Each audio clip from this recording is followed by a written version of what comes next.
Hi everyone, and welcome back to my channel.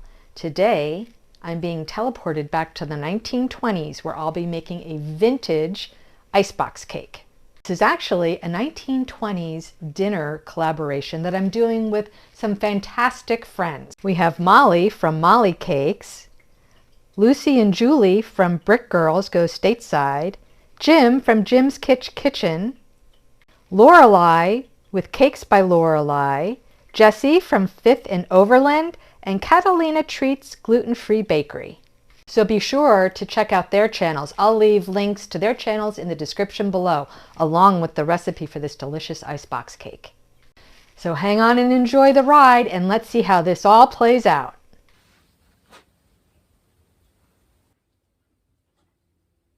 Two.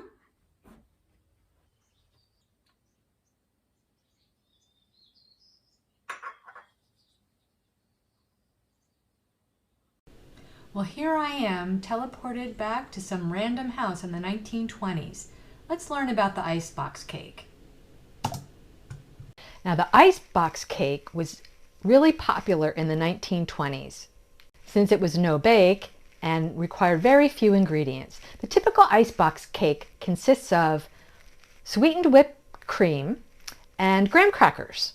Today, we're going to be elevating that. So this is a mixture that I already whipped up. It is heavy whipping cream, mascarpone cheese, granulated sugar, some vanilla, and unsweetened cocoa powder.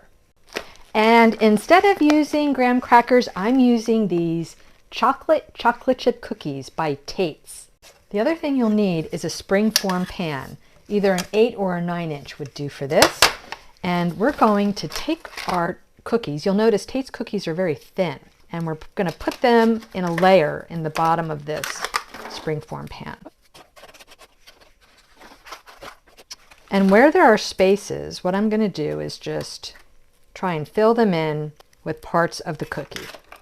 Now we're taking a good amount of this whipping cream, and we're going to just put it in our pan, and we'll spread it with an offset spatula like this, covering all the cookies. And now we're just going to repeat the process with the Tate's cookies.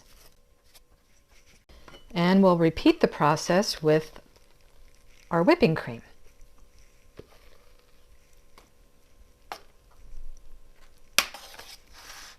And we're just going to keep on doing this until we run out of cookies or whipped cream or both. All right, so I ran out of whipping cream before cookies. I had about 4 cookies left, and I thought what I would do is crunch them up like this, and we're going to put them on top of the cake. Now, something I didn't mention, and something my family is going to be a little upset about, is this is not going to be ready for afternoon tea. Probably dinner. This needs to set in the refrigerator for at least 8 hours, preferably overnight. Well, here she is, all out of the refrigerator. I let her sit overnight.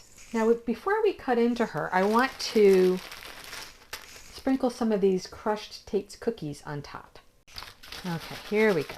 Just going to put some right in the middle, just to make it a little rustic looking, little decoration.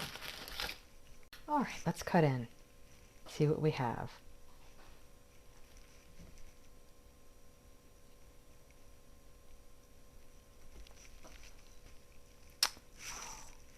Look at that. Look at that. Well, let's try this and see what we have.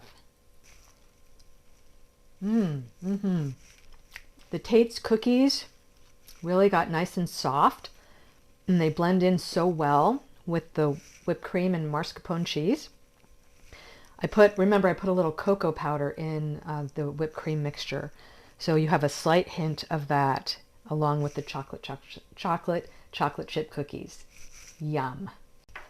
Well, thanks for joining me today in this 1920s collaboration. Make sure you visit all my friends' channels. I've left their links in the description below. This was a lot of fun. I hope you had fun too. And if you like this video, give it a thumbs up. And if you haven't subscribed to my channel yet, consider subscribing. Have a great day, and I'll see you next time.